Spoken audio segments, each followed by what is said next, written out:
রামায়ণের সময়কালের কথা। সেতু নির্মাণ করার কাজ চলছিল। সমস্ত বানর সেনা এই কাজে নিযুক্ত হয়েছিলেন। বড় বড় পাথর তুলে নিয়ে এই বানর সেনা সমুদ্রে ফেলছিলেন। এই কাজ চলছিল। এমন সময় ছোট্ট একটা কাঠবিড়ালি এলো। ছোট ছোট মাটির ডেলা হাতে নিয়ে সাগরের কাছে যাচ্ছিল আর বড় বড় পাথরের পাশে রেখে দিচ্ছিল। যথাসম্ভব সেখানে রেখে আসছিল। সারা দিন ধরে সে এই পরিশ্রম করেই যাচ্ছিল। এবার শ্রীরাম তার এই কাজ দেখতে পেলেন। সেই ছোট্ট কাঠবিড়ালিটিকে নিজের হাতে তুলে নিলেন এবং অত্যন্ত ভালোবেসে তার পিঠে হাত বুলিয়ে দিলেন। কথায় আছে যে কাঠবিড়ালির পিঠে যে দাগ আছে সেই 3টি দাগ এসেছে শ্রীরামচন্দ্রের 3 আঙুলের থেকে। যে কাজ আপনি করছেন তাতে সমস্ত শক্তি প্রয়োগ করুন।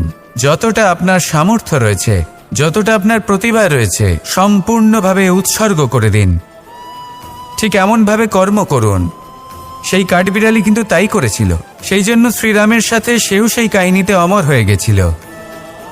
সম্পূর্ণ শক্তি প্রয়োগ করুন, সম্পূর্ণ সামর্থ্যের সাথে কর্ম করুন, কারণ এটাই হলো শ্রেষ্ঠ পথ কোনো কর্ম করার। আসুন আমার সাথে ভালোবেসে বলুন, রাধা রাধা।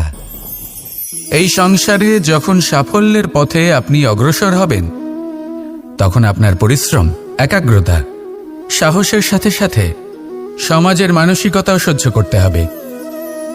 প্রত্যেক ব্যক্তি কিছু না কিছু ভাবেন, কিছু না কিছু বলেন। কিছু মানুষ এমন আছেন যারা ভাববেন যে আপনি কিছুই করতে পারবেন না।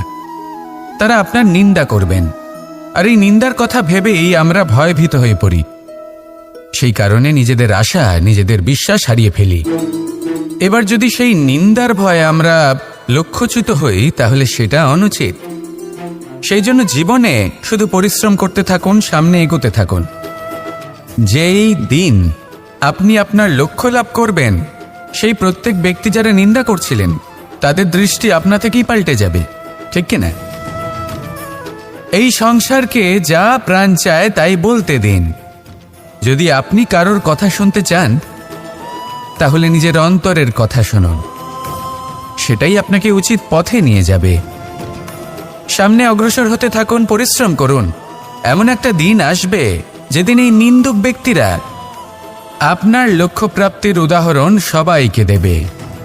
আসুন আমার সাথে ভালোবেসে বলুন, রাধা রাধা। মানুষ সুখী জীবনযাপনের প্রতি এতটাই অভ্যস্ত হয়ে পড়ে যে একটা ছোট্ট সমস্যা এলেই সে সবার থেকে সাহায্য চাইতে শুরু করে দেয়। সে সাহায্য লাভও করে এবং সেই সংকট থেকে সে বেরিয়েও আসে।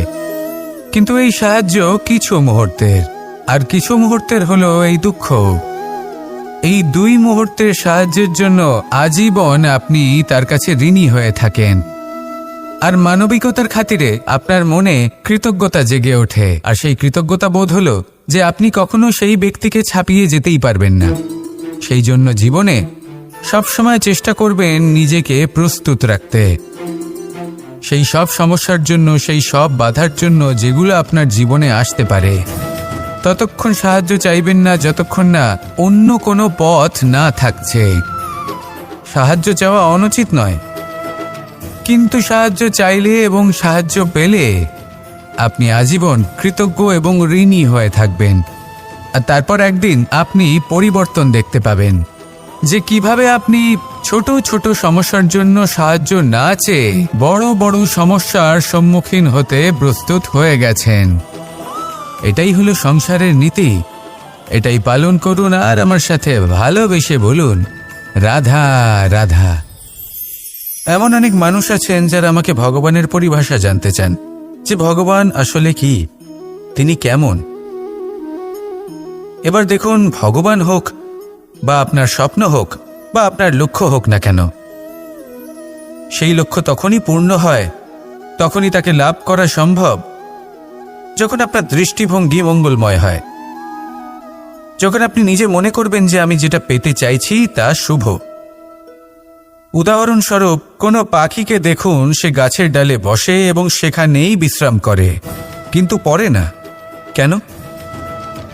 কারণ ওর বিশ্বাস যে যে শাখার উপরে ও বসে আছে সেটাই হলো ওর বাসস্থান। যদি আপনি বিশ্বাস করেন তাহলে আপনি পাথরের মধ্যেও ভগবান দর্শন করতে পারবেন। আর যদি বিশ্বাস না থাকে তাহলে যদি ভগবান সামনে দাঁড়িয়েও থাকে তবেও আপনার বিশ্বাস হবে না। তাই বিশ্বাস করতে শিখুন। এই বিশ্বাসের আধারেই আপনি সেই সব কিছু পাবেন যা আপনি পেতে চাইছেন। আসুন আমার সাথে ভালোবেসে বলুন, রাধা রাধা। গুরু, যিনি পথ দেখান, আমাদের জীবনে অত্যন্ত গুরুত্বপূর্ণ, অত্যন্ত আবশ্যক। কিন্তু কিছু মানুষ মনে করেন যে গুরুর কোনো প্রয়োজন নেই, কারণ এই সমগ্র জ্ঞান মানুষের অন্তরেই নিহিত রয়েছে। এবার প্রশ্ন এটাই, যদি সমস্ত জ্ঞান মানুষের অন্তরে নিহিত থাকে তাহলে গুরুর কি প্রয়োজন?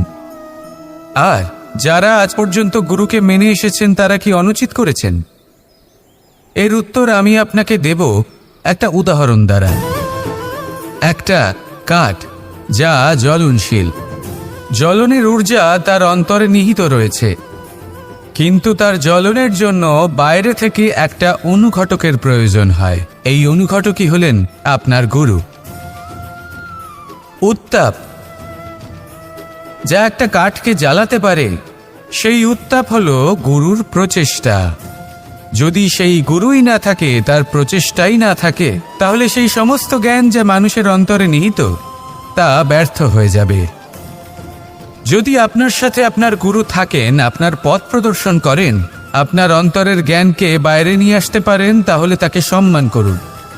আর আমার সাথে ভালোবেসে বলুন, রাধা রাধা। মানুষ ছোট হোক বা বড়, রাজা হোক বা দরিদ্র, সমস্ত মানুষের মধ্যে একটা সামঞ্জস্য থাকে। সমস্ত মানুষের কাছে তার প্রশংসা অত্যন্ত গুরুত্বপূর্ণ। সে খুবই প্রসন্ন হয় যদি আপনি তার প্রশংসা করেন, কিন্তু আপনি যদি তাকে এটা বলেন যে এটা তোমার ভুল ছিল, তোমার কিছু খামতি ছিল, তখন সেটা সে মানতে রাজিই থাকে না। সব মানুষ এটা শুনতে পছন্দ করে যে সে যেটা করেছে সেটাই সর্বোত্তম। এবার আমি আপনাকে একটা কথা বলি, এই হলো নিন্দা, এই হলো প্রশংসা, আর এই হলো সত্য, যা সবার থেকে উচ্চস্থানীয়। সেই জন্য মানুষ আয়না দেখে। আয়না তাকে তার সৌন্দর্য দেখায় না, তাকে দেখায় যা সত্য, যাতে মানুষ আরও সুন্দর হওয়ার চেষ্টা করতে থাকে। তাই আয়না অত্যন্ত গুরুত্বপূর্ণ সত্যকে জানার জন্য। জীবনে নিন্দুকের মাহাত্ম্য প্রশংসকের মাহাত্ম্যের থেকে অনেক বেশি। কেন? কারণ তারা আপনাকে আপনার খামতি দেখায়, আপনার ভুলগুলো বুঝিয়ে দেয়, আপনাকে একটা সুযোগ দেয় নিজেকে শুধরে নিতে, নিজেকে আরো শ্রেষ্ঠ করে তুলতে, যা প্রশংসক করতে পারে না। তাই জীবনে যদি কখনো নিন্দা করা হয়, তাকে ভালোবেসে গ্রহণ করুন, ধন্যাত্মক রূপে গ্রহণ করুন। যদি নিজেকে কোনো শিক্ষা দেওয়া সম্ভব হয় তাহলে অবশ্যই দিন। দেখবেন মন প্রসন্ন হয়ে বলবে, রাধা রাধা। জীবনে কখনো সাফল্য আসে, আবার কখনো অসফলতা, কখনো আশা পাওয়া যায়, কখনো নিরাশা, কখনো জয় লাভ করি, আবার কখনো পরাজয়। এর পেছনের কারণটা জানা অত্যন্ত প্রয়োজনীয়। যদি আমি পরাজয়ের কথা বলি, যখনই আমরা পরাজয় লাভ করি আমরা ভাবতে থাকি যে এমন কেন হলো? আমাদের শত্রু কি বেশি শক্তিশালী ছিল, নাকি আমাদের নীতিতে কোনো খামতি ছিল? এই সমস্ত কারণের পেছনে খুব বড় একটা কারণ থাকে, আর সেই কারণ আমাদের অন্তরে সুপ্ত থাকে। ধরে নিন একটা পথ, তাতে আপনি চলছেন, সেই পথ কাঁটায় পরিপূর্ণ, কিন্তু আপনি পাদুকা পরে রয়েছেন আর আপনি হেঁটে সামনে এগিয়ে যান। এবার এমন একটা পথ এলো যা পুষ্পে ঢাকা, আর আপনি পাদুকা পরে রয়েছেন, কিন্তু আপনার পাদুকাতে একটা পাথর আটকে গেল। তখন দু পা হাঁটাও খুব কঠিন হয়ে পড়ে। এই সংসারের যে কোনো শক্তি আপনাকে পরাস্ত করার পূর্বে আপনি জানেন কে আপনাকে পরাস্ত করতে পারে? আপনার অন্তরের দুর্বলতা, আপনার অন্তরের সেই সুপ্ত শত্রু। আর সেই জন্য ইতিবাচক মনোভাব গুরুত্বপূর্ণ হয়ে পড়ে। ভালো মানুষদের সাথে থাকুন, সৎসঙ্গে থাকুন, বন্ধুত্ব করুন, ভালোবাসুন, এই ভালোবাসা এত শক্তিশালী এক অস্ত্র যাকে ব্রহ্মাস্ত্র পরাস্ত করতে পারে না। এই সমস্যারূপী পাথর কিছুই নয়। আসুন আমার সাথে ভালোবেসে বলুন, রাধা রাধা। মানুষের দুটো রূপ রয়েছে। এক, আমাদের এই মুখ যা শুধুই চোখে দেখা যায়, আর দ্বিতীয় আমাদের এই মন যা শুধুমাত্র অন্তরাত্মা দ্বারা দেখা যায়। এবার আমাদের এই মুখ তা ঈশ্বর সকলকেই আগে থেকেই প্রদান করেছেন, কিন্তু এই মন কেমন হবে তা আমাদের জীবনের অনুভূতি এবং আমাদের জীবনের লক্ষ্য এগুলি সুনিশ্চিত করে। অর্থাৎ নেত্র দিয়ে দেখা যায় আমাদের এই মুখ, তা শুধুই এই কারণে প্রয়োজন যাতে সংসার আমাদের দেখতে পায়, আমাদের চিনতে পারে। কিন্তু যদি এই সংসারে আপনি প্রকৃত অর্থে মান সম্মান লাভ করতে চান, তাহলে নিজের অন্তরাত্মাকে আপনাকে বিকশিত করতেই হবে। দেখুন, কথায় আছে এই যে অসুর, তা শারীরিকভাবে উপস্থিত নয়, তা মনের মধ্যে থাকে। যদি এই মন থেকে অসুরকে বের করে দেওয়া যায়, তাহলে শরীরে তা উপস্থিত থাকবেই না। তাই মনকে শুদ্ধ করুন আর আমার সাথে ভালোবেসে বলুন, রাধা রাধা। মানুষ যখনই একে অপরের সামনে নিজেদের হৃদয়ের ভাবনা প্রকাশ করে, তখন এক অত্যন্ত প্রভাবশালী মাধ্যম তারা ব্যবহার করে, যাকে ভাষা বলা হয়। এবার আমি দেখেছি যে একজন মানুষ অনেকগুলো ভাষাতেই নিপুণ। আমি এটাও দেখেছি যে মানুষ অনেকগুলো ভাষায় কথা বলে, কখনো কখনো অনেক ভাষা মিলিত করে তার প্রয়োগ করে, উচিত প্রকারে তাকে ব্যবহার করে না, না সেটাকে সম্মান করে, আর না ভাষাকে শুদ্ধ রাখে। আর এটা হলো অনুচিত। যদি ভাষাকে শুদ্ধ রাখেন, তাহলে ভাষা আপনার চরিত্রকে শুদ্ধ রাখবে, তা আপনার একাগ্রতা বাড়িয়ে তুলবে।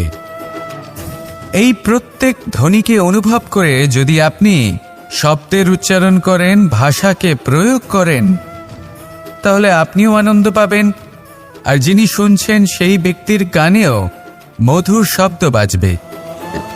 তাই মনে রাখবেন, যে ব্যক্তি ভাষার পবিত্রতাকে সম্মান করে, তাকে সংসারও সম্মান করে। ভাষাকে শুদ্ধ এবং পবিত্র রাখুন, তাহলে ভাষা আপনার চরিত্রকেও শুদ্ধ এবং পবিত্র রাখবে। আর এই মন সুপ্রসন্ন হয়ে বলবে, রাধা রাধা।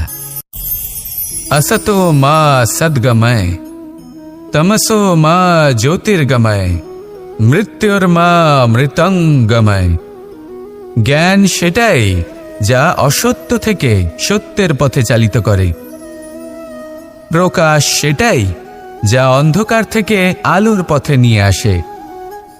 জীবন সেটাই যা মৃত্যু থেকে অমরত্বের পথে নিয়ে যায়। এবার এই তিনটে, জ্ঞান, জীবন এবং প্রকাশ, একই রকম। শূন্য থেকে এর উৎপত্তি হয় এবং আস্তে আস্তে আপনার জীবনে বিস্তার লাভ করে। এবার আমরা এটাই ভাবি যে কেমন করে এই তিনটিকে আগলে রাখা যায়। এর উত্তর হলো, এদের আগলে রাখার প্রয়োজনই নেই, ভাগ করে দিতে হবে। কোনো বৃক্ষকেই দেখে নিন, একটি বৃক্ষ অনেক বছর ধরে বেঁচে থাকে। কেন? কারণ সে ভাগ করে দিতে জানে। সে নিজের বীজ ছড়িয়ে দেয়, এই ধরিত্রীতে দেয়, সেই বীজ যা অঙ্কুরিত হয়ে এক নতুন বৃক্ষকে জন্ম দেয়।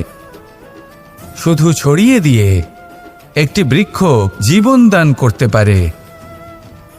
যদি কোনো ব্যক্তি জ্ঞান ছড়াতে শিখে যান, যদি প্রকাশ, আলোর কিরণ ছড়িয়ে দিতে শিখে যায়, কোনো ব্যক্তি তার জীবনের সুখ ছড়িয়ে দিতে শিখে যান, তাহলে তিনি মৃত্যুর পরও মৃত হন না। এই ভাগ করে দেওয়ার সুখটাই কিছুটা আলাদা। এই সুখ অনুভব করুন আর আমার সাথে ভালোবেসে বলুন, রাধা রাধা। আপনি কখনো কোনো সরোবরের দিকে তাকান, যার জল হলো শান্ত, স্থির। আপনি স্পষ্ট দেখতে পাবেন সেই সরোবরের তলদেশে কি রয়েছে। তাতে সাঁতরে বেড়াচ্ছে সুন্দর মাছ, চকচকে কিছু পাথর, স্বর্ণরূপী বালি, সবই আপনি দেখতে পাবেন। কিন্তু যখনই আপনি একটা ছোট্ট পাথর তুলে সেই জলে ছুঁড়ে ফেলবেন, তখন সেই জল বিচলিত হবে আর সেই স্পষ্টতা ন্যূনতম হয়ে যাবে। তারপর কিছুই স্পষ্টভাবে দেখা যাবে না। এই ঘটনা মানুষের সাথেও ঘটে। মানুষ যদি বিচলিত হয়ে পড়ে, তখন সে বুঝতে পারে না যে বর্তমানে কি হয়ে চলেছে আর ভবিষ্যতে কি করা উচিত। কিন্তু সেই মানুষ যদি শান্ত থাকেন, স্থির থাকেন, ধন্যাত্মক থাকেন, তাহলে নিশ্চিত রূপেই বুঝতে পারবেন যে বর্তমানে কি করতে হবে আর ভবিষ্যতে কি করতে হবে। তাই নিজের মধ্যে সেই স্থিরতা আনুন, সেই ধৈর্য ধরুন, নিজেকে শান্ত রাখুন আর সবার মধ্যে ভালোবাসা ছড়িয়ে দিন। এই মন প্রসন্ন হয়ে বলবে, রাধা রাধা। সম্পর্ক এ হলো এক বন্ধন যা আমাদের এক সূত্রে বেঁধে রাখে। কিন্তু এমন কিছু ব্যক্তি থাকেন যারা এই সম্পর্কের বিষয়ে নিজস্ব একটা ধারণা করে ফেলেন যে সম্পর্ক এরকম হওয়া উচিত, সম্পর্ক সেরকম হওয়া উচিত। আমি এই সম্পর্কের জন্য কত কিছু করেছি এই ব্যাখ্যা করতে থাকেন আর তার বদলে অনেক কিছু প্রত্যাশাও করেন। কিন্তু সত্য হলো এটাই যে সব সম্পর্ক একরকমের হয় না, কিন্তু প্রত্যেক সম্পর্কের একটা বিশেষত্ব থাকে। যেমন চোখ আর নাকের এই সম্পর্ককেই দেখুন। চোখের সব থেকে কাছে কে আছে? নাক আছে। কিন্তু এই চোখ দিয়ে এই নাককে আমরা দেখতেই পাই না। তবে কি ধরে নেব এই সম্পর্কের কোনো মূল্য নেই? এমনও নয়। ঠিক এইভাবেই যদি কোনো ব্যক্তি তার আবেগ আপনার কাছে ব্যক্ত করতে না পারে বা প্রকট করতে না পারেন বা আপনাকে বোঝাতে না পারে, তাহলে তার মানে এটা নয় যে তার সাথে আপনার সম্পর্কের তিক্ততা রয়েছে। এমনটা কখনোই নয়। শুধু চোখ আর নাকের এই সম্পর্কের মতোই হলো আমাদের জীবনে আমাদের আপনজনের সাথে সম্পর্ক। যদি কারোর ব্যবহার আপনার প্রতি অনুচিত হয় বা যদি কেউ অনুপস্থিত থেকে থাকে বা কেউ যদি আপনাকে বুঝতে না পারেন, তাহলে তার অর্থ এটা নয় যে আপনি সেই সম্পর্ক ভেঙে ফেলবেন। বুঝুন, আপনার জীবনে তার গুরুত্ব কোথায় আর তার জীবনে আপনার। সম্পর্ক গড়ে তুলুন, তাকে পালন করতে শিখুন, একসাথে মিলে চলুন। এই মন সুপ্রসন্ন হয়ে বলবে, রাধা রাধা। এই সমগ্র সংসারের সবথেকে গুরুত্বপূর্ণ ব্যক্তি কে? স্বয়ং আপনি। নিজের জন্য তো বটেই, তাই না? কারণ যখন আপনি জন্মগ্রহণ করেন, নিজের চোখ খোলেন, এই সংসারে আসেন, তখনই তো এই সংসারকে আপনি দেখতে পান, অনুভব করতে পারেন। এখানকার আবেগ, এখানকার মানুষজন তখন থেকেই অনুভব করেন। যদি আপনি না থাকেন, তাহলে এই সংসারের অস্তিত্ব আপনার কাছে শূন্যের সমান, তাই না? আপনি না থাকলে এই সংসারও আপনার কাছে নেই। এবার সবাই বলবেন যে এ তো সত্যি কথা। সেই অনুযায়ী তো আমার স্বার্থপর হওয়া উচিত, অহংকারী হওয়া উচিত, কারণ আমার কাছে আমিই তো সবকিছু। দৃষ্টিভঙ্গি পাল্টে দেখুন। আপনার কাছে সবথেকে বেশি গুরুত্বপূর্ণ ব্যক্তি কে? আপনি নিজেই। সেই মানুষটি কেমন হওয়া উচিত একটু ভেবে দেখুন। সবসময় সকলকে সাহায্য করুন, একসাথে মিলে পরিশ্রম করুন, সাহায্য করুন অন্যদেরকে। এটা অতি আবশ্যক। এবং তার থেকেও বেশি গুরুত্বপূর্ণ হলো এটাই যে আপনার মনে যেন কখনো এই বিষয়ে ভয় না থাকে যে আমি আমার প্রিয়জনদের, আমার কাছের মানুষগুলিকে হারিয়ে ফেলব। এই ভয় কখনোই মনের মধ্যে থাকা উচিত নয়। যদি ভয় থাকে তাহলে থাকুক এই বিষয়ে যে সকল মানুষ আমার জীবন থেকে, আমার থেকে দূরে চলে যাচ্ছেন, তাদের বাধা দিতে দিতে আমি যেন নিজেকেই না হারিয়ে ফেলি, নিজের অস্তিত্বকেই না হারিয়ে ফেলি, নিজের ব্যক্তিত্বকে, নিজের বিচারধারাকে, নিজের করুণার শক্তি না হারাই। তাহলে এই ভয় ত্যাগ করুন আর আমার সাথে ভালোবেসে বলুন, রাধা রাধা। এই ফল কি তা বলার কোনো প্রয়োজন নেই। এই ফল কতটা সুস্বাদু সেটাও বলার কোনো প্রয়োজন নেই। ধরুন এমন কোনো মানুষ আসলেন যিনি জানেন না এটা কোন ফল। তিনি এটা দেখে ভাববেন এ তো কাঁটার একটা গুচ্ছ মনে হচ্ছে, নিয়ে ফেলে দেবেন। সেখানে দ্বিতীয় কোনো ব্যক্তি যিনি বুঝদার, তিনি দেখবেন, ভাববেন যে প্রকৃতি এর গায়ে এত কাঁটা কেন দিয়েছে? অবশ্যই সুরক্ষার জন্য দিয়েছে, অর্থাৎ ভিতরে অবশ্যই অমূল্য কিছু রয়েছে। সেই ধরনের ব্যক্তি এই ফলের অন্তরে প্রবেশ করেন এবং এই ফলের আনন্দ উপভোগ করেন। এরকমই কিছুটা আমাদের সংসারেও আমরা দেখতে পাই। প্রত্যেক দিন আমরা নতুন নতুন মানুষের সাথে পরিচিত হই। এমন কিছু ব্যক্তি থাকেন যাদের সাথে প্রথম আলাপের পর আমাদের এটা মনে হয় যে এই ব্যক্তিকে দেখে একটু রাগী ব্যক্তি মনে হচ্ছে, বড়ই অহংকারী বোধ হচ্ছে, উদ্ধত মনে হচ্ছে। বেশিরভাগ মানুষ প্রথম আলাপের পরে তাদের সাথে দূরত্ব বজায় রাখবেন, কিন্তু যিনি বুঝদার ব্যক্তি তিনি ভাববেন যে এই ব্যক্তি এমন কেন করছেন। হয়তো সুরক্ষার খাতিরে এই ব্যক্তি নিজেকে এরকম করে তুলেছেন যাতে অন্য কোনো ব্যক্তি এসে ওনার সময় নষ্ট না করেন, ওনার আবেগের সাথে ছলনা না করেন, খেলা না করেন। হয়তো অতীতে এমন কোনো ঘটনা ঘটেছে যার জন্য এই ব্যক্তি কিছুটা এরকম হয়ে গেছেন। এমনই একজন ব্যক্তি সেই ব্যক্তির মনের গভীর পর্যন্ত পৌঁছতে পারেন আর সেখান থেকে শুভ গুণগুলিকে বাইরে বের করে আনতে পারেন। এরকমই ব্যক্তি হয়ে উঠুন, এমন বুঝদার ব্যক্তি হয়ে উঠুন যিনি সামনের ব্যক্তির খারাপ গুণগুলিকে অবহেলা করে হৃদয়ের অন্তঃস্থল থেকে শুভ গুণগুলিকে প্রকাশিত করে এবং সেই ব্যক্তিকে দেখাতে পারে। এমন ব্যক্তি হয়ে উঠুন যিনি নিজের জীবনকেও সফল করে তোলেন এবং অন্যের জীবনকেও। আসুন আমার সাথে ভালোবেসে বলুন, রাধা রাধা। আমি জীবনে অনেক ভালো মানুষের সংস্পর্শে এসেছি। এমন ব্যক্তি যিনি আজীবন জ্ঞান লাভ করে থাকেন, পড়তেই থাকেন, পড়তেই থাকেন, জ্ঞান অর্জন করতেই থাকেন, অত্যাধিক জ্ঞান অর্জন করতে থাকেন। কিন্তু এইটুকুই কি যথেষ্ট?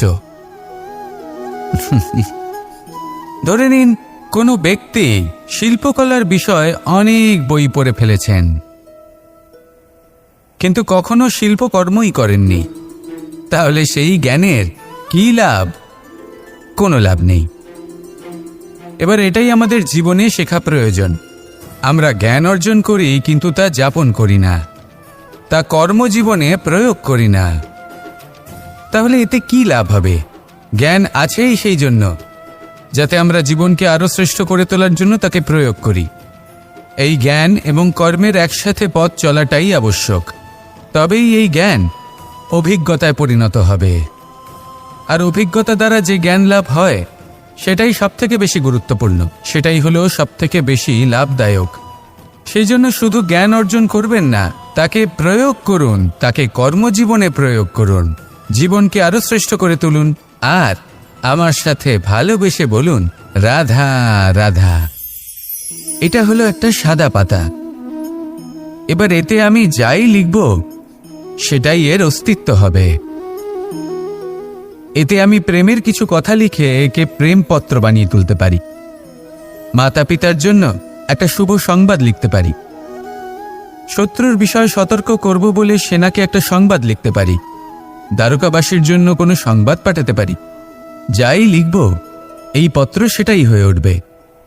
সেই রকমই হলো আমাদের জীবন। আমরা যেমন কর্ম আমরা করব, আমাদের অস্তিত্ব এবং ব্যক্তিত্ব ঠিক তেমনই হয়ে উঠবে। যদি আপনি একটা অসাধারণ, উজ্জ্বল এবং সম্মানজনক জীবনযাপন করতে চান, তাহলে তার একটা রহস্য আপনাকে বলি। যেমন কথন হবে, কর্ম তেমন হবে। অর্থাৎ যতটুকু বলেছেন ততটুকুই করুন, আর যতটুকু করেছেন ততটুকুই বলুন।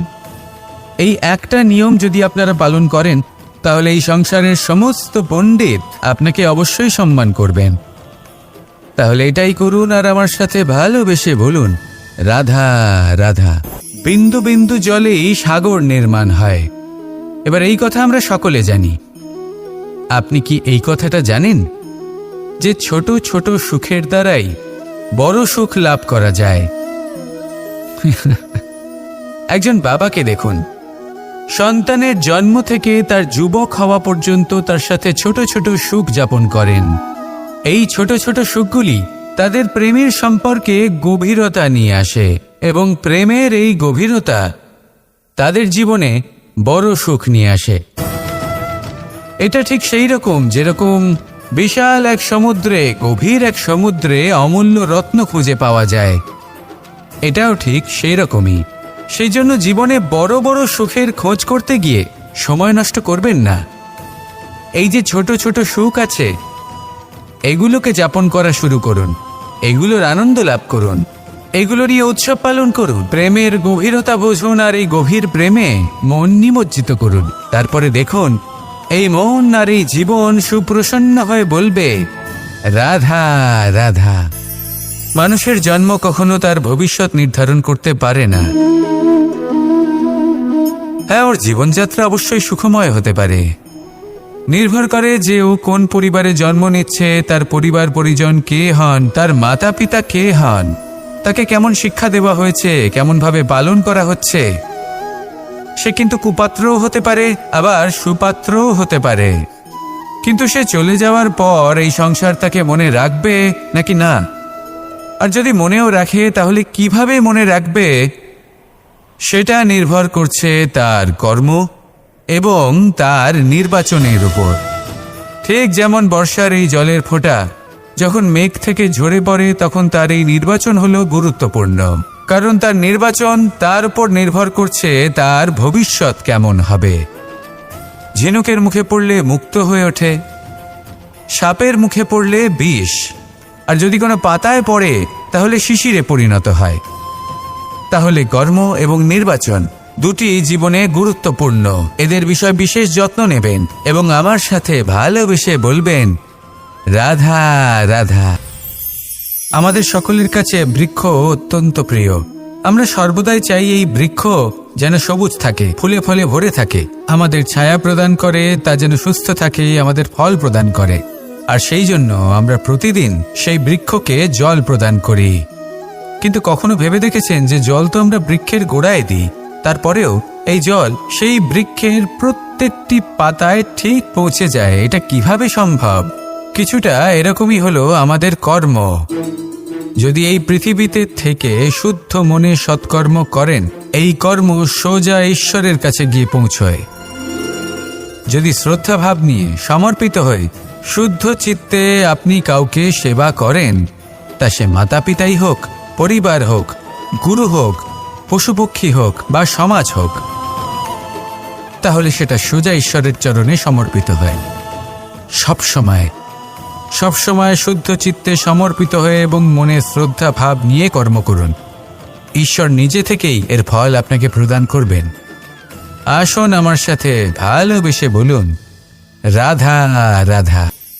ইচ্ছে এবং চেষ্টা এই দুই মানুষের মধ্যে আছে, কিন্তু এই দুইয়ের মধ্যে সামঞ্জস্য থাকা খুব প্রয়োজন। আপনার যা ইচ্ছে সেটা পূর্ণ করার জন্য চেষ্টার প্রয়োজন তো অবশ্যই। আপনি যে স্বপ্ন দেখেন সেটা পূর্ণ করার জন্য নিদ্রা ত্যাগ করে চেষ্টা করা অত্যন্ত প্রয়োজনীয়, নয়তো এই স্বপ্ন কখনোই পূর্ণ হবে না। যদি আপনি কোনো প্রশ্নের উত্তর চান তাহলেও আপনাকে চেষ্টা করতেই হবে। জীবনে যদি সামনে এগোতে হয় তাহলে পাকে কষ্ট দিয়ে সামনে এগোতে হবে, চেষ্টা অবশ্যই করতে হবে। যদি আপনি চেষ্টা না করেন, পরিশ্রম না করেন, তাহলে এই সংসার আপনাকে পেছনে ফেলে সামনে এগিয়ে যাবে। নিজের ইচ্ছেগুলিকে মন থেকে বাস্তবে আনুন আর চেষ্টার দ্বারা তাকে সার্থক করুন।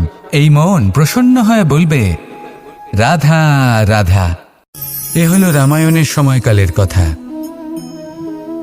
সেতু নির্মাণ করার কাজ চলছিল। সমস্ত বানর সেনা এই কাজে নিযুক্ত হয়েছিলেন। বড় বড় পাথর তুলে নিয়ে এই বানর সেনা সমুদ্রে ফেলছিলেন। এই কাজ চলছিল। এমন সময় ছোট্ট একটা কাঠবিড়ালি এলো। ছোট ছোট মাটির ডেলা হাতে নিয়ে সাগরের কাছে যাচ্ছিল আর বড় বড় পাথরের পাশে রেখে দিচ্ছিল, যথাসম্ভব সেখানে রেখে আসছিল। সারা দিন ধরে সে এই পরিশ্রম করেই যাচ্ছিল। এবার শ্রীরাম তার এই কাজ দেখতে পেলেন। সেই ছোট্ট কাঠবিড়ালিটিকে নিজের হাতে তুলে নিলেন এবং অত্যন্ত ভালোবেসে তার পিঠে হাত বুলিয়ে দিলেন। কথায় আছে যে কাঠবিড়ালির পিঠে যে দাগ আছে সেই 3টি দাগ এসেছে শ্রীরামচন্দ্রের 3 আঙুলের থেকে। যে কাজ আপনি করছেন তাতে সমস্ত শক্তি প্রয়োগ করুন। যতটা আপনার সামর্থ্য রয়েছে, যতটা আপনার প্রতিভা রয়েছে, সম্পূর্ণভাবে উৎসর্গ করে দিন।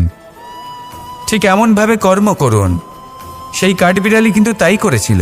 সেই জন্য শ্রীরামের সাথে সেও সেই কাহিনীতে অমর হয়ে গেছিল। সম্পূর্ণ শক্তি প্রয়োগ করুন, সম্পূর্ণ সামর্থ্যের সাথে কর্ম করুন, কারণ এটাই হলো শ্রেষ্ঠ পথ কোনো কর্ম করার। আসুন আমার সাথে ভালোবেসে বলুন, রাধা রাধা। এই সংসারে যখন সাফল্যের পথে আপনি অগ্রসর হবেন, তখন আপনার পরিশ্রম, একাগ্রতা, সাহসের সাথে সাথে সমাজের মানসিকতাও সহ্য করতে হবে। প্রত্যেক ব্যক্তি কিছু না কিছু ভাবেন, কিছু না কিছু বলেন। কিছু মানুষ এমন আছেন যারা ভাববেন যে আপনি কিছুই করতে পারবেন না। তারা আপনার নিন্দা করবেন, আর এই নিন্দার কথা ভেবেই আমরা ভয়ভীত হয়ে পড়ি। সেই কারণে নিজেদের আশা, নিজেদের বিশ্বাস হারিয়ে ফেলি। এবার যদি সেই নিন্দার ভয়ে আমরা লক্ষ্যচ্যুত হই, তাহলে সেটা অনুচিত। সেই জন্য জীবনে শুধু পরিশ্রম করতে থাকুন, সামনে এগোতে থাকুন। যেই দিন আপনি আপনার লক্ষ্য লাভ করবেন, সেই প্রত্যেক ব্যক্তি যারা নিন্দা করছিলেন তাদের দৃষ্টি আপনা থেকেই পাল্টে যাবে, ঠিক কিনা? এই সংসারকে যা প্রাণ চায় তাই বলতে দিন। যদি আপনি কারোর কথা শুনতে চান, তাহলে নিজের অন্তরের কথা শুনুন। সেটাই আপনাকে উচিত পথে নিয়ে যাবে। সামনে অগ্রসর হতে থাকুন, পরিশ্রম করুন। এমন একটা দিন আসবে যেদিন এই নিন্দুক ব্যক্তিরা আপনার লক্ষ্য প্রাপ্তির উদাহরণ সবাইকে দেবে। আসুন আমার সাথে ভালোবেসে বলুন, রাধা রাধা। মানুষ সুখী জীবনযাপনের প্রতি এতটাই অভ্যস্ত হয়ে পড়ে যে একটা ছোট্ট সমস্যা এলেই সে সবার থেকে সাহায্য চাইতে শুরু করে দেয়। সে সাহায্য লাভও করে এবং সেই সংকট থেকে সে বেরিয়েও আসে। কিন্তু এই সাহায্য কিছু মুহূর্তের, আর কিছু মুহূর্তের হলো এই দুঃখ। এই দুই মুহূর্তের সাহায্যের জন্য আজীবন আপনি তার কাছে ঋণী হয়ে থাকেন। আর মানবিকতার খাতিরে আপনার মনে কৃতজ্ঞতা জেগে ওঠে। আর সেই কৃতজ্ঞতা বোধ হলো যে আপনি কখনো সেই ব্যক্তিকে ছাপিয়ে যেতেই পারবেন না। সেই জন্য জীবনে সবসময় চেষ্টা করবেন নিজেকে প্রস্তুত রাখতে, সেই সব সমস্যার জন্য, সেই সব বাধার জন্য যেগুলো আপনার জীবনে আসতে পারে। ততক্ষণ সাহায্য চাইবেন না যতক্ষণ না অন্য কোনো পথ না থাকছে। সাহায্য চাওয়া অনুচিত নয়, কিন্তু সাহায্য চাইলে এবং সাহায্য পেলে আপনি আজীবন কৃতজ্ঞ এবং ঋণী হয়ে থাকবেন। আর তারপর একদিন আপনি পরিবর্তন দেখতে পাবেন যে কিভাবে আপনি ছোট ছোট সমস্যার জন্য সাহায্য না চেয়ে বড় বড় সমস্যার সম্মুখীন হতে প্রস্তুত হয়ে গেছেন। এটাই হলো সংসারের নীতি। এটাই পালন করুন আর আমার সাথে ভালোবেসে বলুন, রাধা রাধা। এমন অনেক মানুষ আছেন যারা আমাকে ভগবানের পরিভাষা জানতে চান, যে ভগবান আসলে কি, তিনি কেমন। এবার দেখুন, ভগবান হোক বা আপনার স্বপ্ন হোক বা আপনার লক্ষ্য হোক না কেন, সেই লক্ষ্য তখনই পূর্ণ হয়, তখনই তাকে লাভ করা সম্ভব যখন আপনার দৃষ্টিভঙ্গি মঙ্গলময় হয়। যখন আপনি নিজে মনে করবেন যে আমি যেটা পেতে চাইছি তা শুভ। উদাহরণস্বরূপ, কোনো পাখিকে দেখুন, সে গাছের ডালে বসে এবং সেখানেই বিশ্রাম করে, কিন্তু পড়ে না। কেন? কারণ ওর বিশ্বাস যে যে শাখার উপরে ও বসে আছে সেটাই হলো ওর বাসস্থান। যদি আপনি বিশ্বাস করেন তাহলে আপনি পাথরের মধ্যেও ভগবান দর্শন করতে পারবেন। আর যদি বিশ্বাস না থাকে, তাহলে যদি ভগবান সামনে দাঁড়িয়েও থাকে তবেও আপনার বিশ্বাস হবে না। তাই বিশ্বাস করতে শিখুন। এই বিশ্বাসের আধারেই আপনি সেই সব কিছু পাবেন যা আপনি পেতে চাইছেন। আসুন আমার সাথে ভালোবেসে বলুন, রাধা রাধা। গুরু, যিনি পথ দেখান, আমাদের জীবনে অত্যন্ত গুরুত্বপূর্ণ, অত্যন্ত আবশ্যক। কিন্তু কিছু মানুষ মনে করেন যে গুরুর কোনো প্রয়োজন নেই, কারণ এই সমগ্র জ্ঞান মানুষের অন্তরেই নিহিত রয়েছে। এবার প্রশ্ন এটাই, যদি সমস্ত জ্ঞান মানুষের অন্তরে নিহিত থাকে তাহলে গুরুর কি প্রয়োজন? আর যারা আজ পর্যন্ত গুরুকে মেনে এসেছেন তারা কি অনুচিত করেছেন? এর উত্তর আমি আপনাকে দেব একটা উদাহরণ দ্বারা। একটা কাঠ যা জ্বলনশীল, জ্বলনের ঊর্জা তার অন্তরে নিহিত রয়েছে, কিন্তু তার জ্বলনের জন্য বাইরে থেকে একটা অনুঘটকের প্রয়োজন হয়। এই অনুঘটকই হলেন আপনার গুরু। উত্তাপ যা একটা কাঠকে জ্বালাতে পারে, সেই উত্তাপ হলো গুরুর প্রচেষ্টা। যদি সেই গুরুই না থাকে, তার প্রচেষ্টাই না থাকে, তাহলে সেই সমস্ত জ্ঞান যা মানুষের অন্তরে নিহিত তা ব্যর্থ হয়ে যাবে।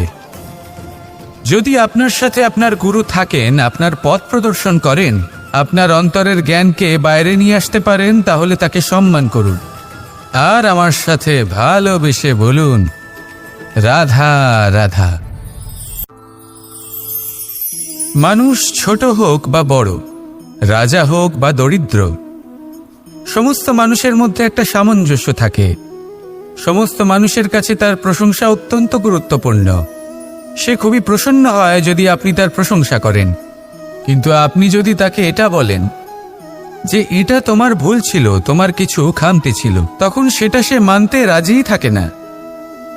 সব মানুষ এটা শুনতে পছন্দ করে যে সে যেটা করেছে সেটাই সর্বোত্তম। এবার আমি আপনাকে একটা কথা বলি, এই হলো নিন্দা, এই হলো প্রশংসা, আর এই হলো সত্য, যা সবার থেকে উচ্চস্থানীয়। সেই জন্য মানুষ আয়না দেখে। আয়না তাকে তার সৌন্দর্য দেখায় না, তাকে দেখায় যা সত্য, যাতে মানুষ আরও সুন্দর হওয়ার চেষ্টা করতে থাকে। তাই আয়না অত্যন্ত গুরুত্বপূর্ণ সত্যকে জানার জন্য। জীবনে নিন্দুকের মাহাত্ম্য প্রশংসকের মাহাত্ম্যের থেকে অনেক বেশি। কেন? কারণ তারা আপনাকে আপনার খামতি দেখায়, আপনার ভুলগুলো বুঝিয়ে দেয়, আপনাকে একটা সুযোগ দেয় নিজেকে শুধরে নিতে, নিজেকে আরো শ্রেষ্ঠ করে তুলতে, যা প্রশংসক করতে পারে না। তাই জীবনে যদি কখনো নিন্দা করা হয়, তাকে ভালোবেসে গ্রহণ করুন, ধন্যাত্মক রূপে গ্রহণ করুন। যদি নিজেকে কোনো শিক্ষা দেওয়া সম্ভব হয় তাহলে অবশ্যই দিন। দেখবেন মন প্রসন্ন হয়ে বলবে, রাধা রাধা। জীবনে কখনো সাফল্য আসে, আবার কখনো অসফলতা, কখনো আশা পাওয়া যায়, কখনো নিরাশা, কখনো জয় লাভ করি, আবার কখনো পরাজয়। এর পেছনের কারণটা জানা অত্যন্ত প্রয়োজনীয়। যদি আমি পরাজয়ের কথা বলি, যখনই আমরা পরাজয় লাভ করি আমরা ভাবতে থাকি যে এমন কেন হলো? আমাদের শত্রু কি বেশি শক্তিশালী ছিল, নাকি আমাদের নীতিতে কোনো খামতি ছিল? এই সমস্ত কারণের পেছনে খুব বড় একটা কারণ থাকে, আর সেই কারণ আমাদের অন্তরে সুপ্ত থাকে। ধরে নিন একটা পথ, তাতে আপনি চলছেন, সেই পথ কাঁটায় পরিপূর্ণ, কিন্তু আপনি পাদুকা পরে রয়েছেন আর আপনি হেঁটে সামনে এগিয়ে যান। এবার এমন একটা পথ এলো যা পুষ্পে ঢাকা, আর আপনি পাদুকা পরে রয়েছেন, কিন্তু আপনার পাদুকাতে একটা পাথর আটকে গেল। তখন দু পা হাঁটাও খুব কঠিন হয়ে পড়ে। এই সংসারের যে কোনো শক্তি আপনাকে পরাস্ত করার পূর্বে আপনি জানেন কে আপনাকে পরাস্ত করতে পারে? আপনার অন্তরের দুর্বলতা, আপনার অন্তরের সেই সুপ্ত শত্রু। আর সেই জন্য ইতিবাচক মনোভাব গুরুত্বপূর্ণ হয়ে পড়ে। ভালো মানুষদের সাথে থাকুন, সৎসঙ্গে থাকুন, বন্ধুত্ব করুন, ভালোবাসুন। এই ভালোবাসা এত শক্তিশালী এক অস্ত্র যাকে ব্রহ্মাস্ত্র পরাস্ত করতে পারে না। এই সমস্যারূপী পাথর কিছুই নয়। আসুন আমার সাথে ভালোবেসে বলুন, রাধা রাধা। মানুষের দুটো রূপ রয়েছে। এক, আমাদের এই মুখ, যা শুধুই চোখে দেখা যায়, আর দ্বিতীয় আমাদের এই মন, যা শুধুমাত্র অন্তরাত্মা দ্বারা দেখা যায়। এবার আমাদের এই মুখ, তা ঈশ্বর সকলকেই আগে থেকেই প্রদান করেছেন, কিন্তু এই মন কেমন হবে তা আমাদের জীবনের অনুভূতি এবং আমাদের জীবনের লক্ষ্য এগুলি সুনিশ্চিত করে। অর্থাৎ নেত্র দিয়ে দেখা যায় আমাদের এই মুখ, তা শুধুই এই কারণে প্রয়োজন যাতে সংসার আমাদের দেখতে পায়, আমাদের চিনতে পারে। কিন্তু যদি এই সংসারে আপনি প্রকৃত অর্থে মান সম্মান লাভ করতে চান, তাহলে নিজের অন্তরাত্মাকে আপনাকে বিকশিত করতেই হবে। দেখুন, কথায় আছে এই যে অসুর, তা শারীরিকভাবে উপস্থিত নয়, তা মনের মধ্যে থাকে। যদি এই মন থেকে অসুরকে বের করে দেওয়া যায়, তাহলে শরীরে তা উপস্থিত থাকবেই না। তাই মনকে শুদ্ধ করুন আর আমার সাথে ভালোবেসে বলুন, রাধা রাধা।